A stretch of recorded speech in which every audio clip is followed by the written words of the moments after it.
Hello everyone. তো রাত 12টা কীভাবে সেলিব্রেট করেছি আমার বার্থডেটা সেটাই তোমাদের সাথে শেয়ার করছি। ঘরটা দেখেছি কত সোবার আর খুব সিম্পলভাবে সাজিয়েছি, বাট আমার খুব ভালো লেগেছে, এগুলোই আমার ভালো লাগে এরকম সিম্পলের মধ্যে।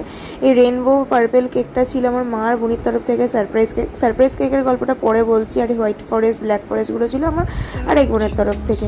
So now I am 25।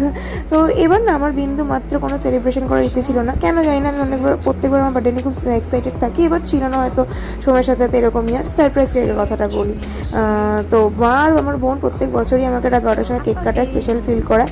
তো এটার অন্যথাতে ওরা হবে না, আমাকে স্পেশাল ফিল করাবে। বাট এই বছর আমি জেনে গেছিলাম কেকটাও কীরকম হবে, বিকজ মায়ের অ্যাকাউন্টটা আমার ফোনে খোলা ছিল, যার সাথে কন্ট্যাক্ট করেছিল জেনে গেছিলাম। বাট আমি নষ্ট করিনি, বিকজ ওরা এগুলো স্পেশাল ফিল করেই আনন্দ পায়, আর আমিও পাই কি স্পেশাল ফিল করতে না চায়। আর এই হোয়াইট ফরেস্ট ব্ল্যাক ফরেস্ট কেকগুলো তো আমার বোন সারপ্রাইজ দেবে বলে ঢোকায়নি, ফ্রিজে গলে গেছিলো। দেখছো লাস্টে কীভাবে কেক